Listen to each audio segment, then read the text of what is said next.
Hi, my name is Danica Bastris, and I'm going to be talking to you about the homework gap, and a bill that I think would minimize this problem effectively. So the homework gap is a part of the broader digital divide, and it's the difference between students and people who have access and resources to technology and those who do not. And the difference shows academically through their performance.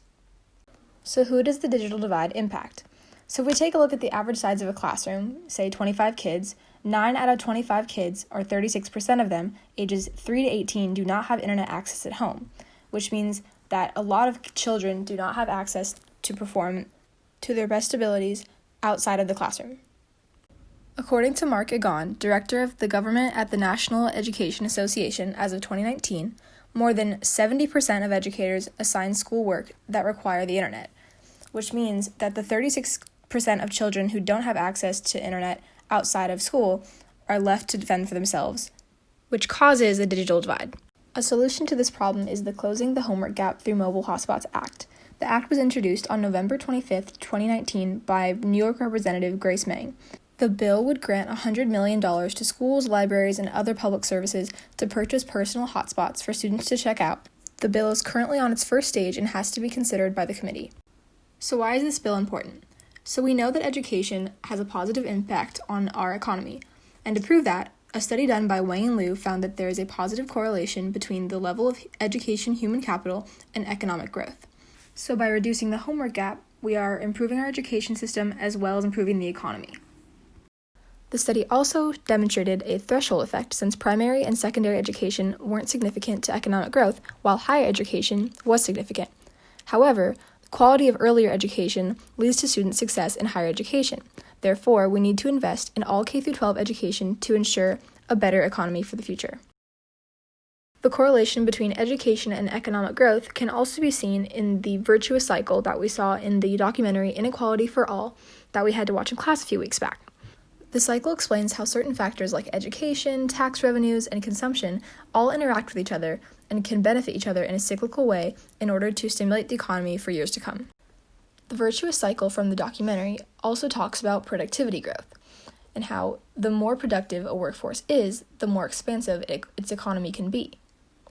In addition, marginal product of an individual worker would rise since we are educating more workers in our economy that would be going into the workforce.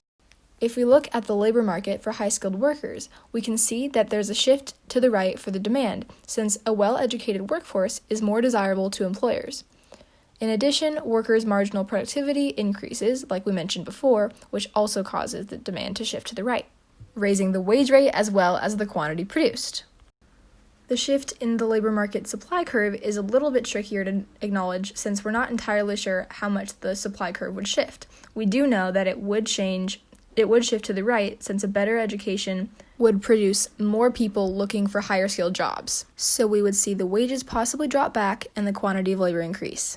Thinking on a more global perspective, an article by the Washington Post talked about how the Organization for the Economic Cooperation and Development found that rising inequality in the United States from 1990 to 2010 decreased GDP by about 5%, meaning that we're not as competitive as compared to other countries when we're unequal to each other.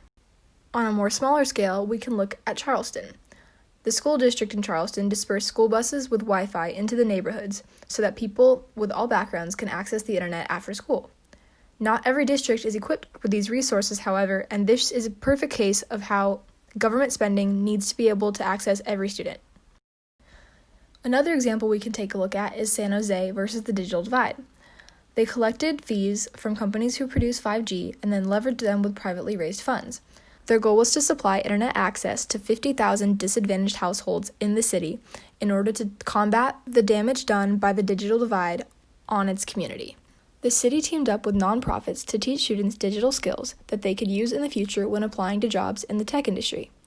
Being in the heart of the Silicon Valley, San Jose recognizes that companies like Google and Cisco Systems provide thousands of jobs to locals, and that by giving equal access to broadband within their community, they can give more jobs locally. This initiative also shows how to perpetually stimulate your community's economy, since San Jose's goals were to give equal access to broadband to all of its residents, and that way families can see the benefit of having these digital skills, whether they used to see it or not, and that way they can vote for similar policies in the future and thus stimulate the economy. The economic cost for supporting the act would be that you can't allocate government funds to other departments, which would be the opportunity cost. However, the cost would be smaller since mobile hotspots already exist. For not supporting the act, you would lose economic growth from not improving education, continue a vicious cycle, and the moral cost of perpetuating inequality. For the economic benefits for not supporting the act, you can allocate government funds to other departments, like I mentioned before, or you can support the act and have an economic growth from improving education, start a virtuous cycle rather than a vicious one, and have a moral benefit of expanding equal access to resources to people of all backgrounds, which means that there are more benefits than costs for this act. We can obviously see the effects of the coronavirus on the digital divide, and specifically the homework gap, since there is no access to public libraries and other buildings and services during this pandemic, which creates a bigger homework gap since less children can obtain a computer or Wi-Fi, which makes this problem an even bigger issue than it was in the past. As of recent updates, since COVID-19 started to pick back up in March, U.S. Representative Meng, as well as U.S. Senator Cory Booker, have urged Trump to increase hotspots in order for children to not get lost in the digital divide cracks as well during this pandemic. To that, there has been no such response. Lastly, what can you do to help? Now, instead of this being a performative presentation about how great this act is, we can urge Representative Meng to start a discharge petition in order to move this bill to another committee to enact more immediate change. We can write to your state's representative in order to support this bill or similar ones, or we can research what local schools and libraries are doing to reduce the homework gap. Thank you.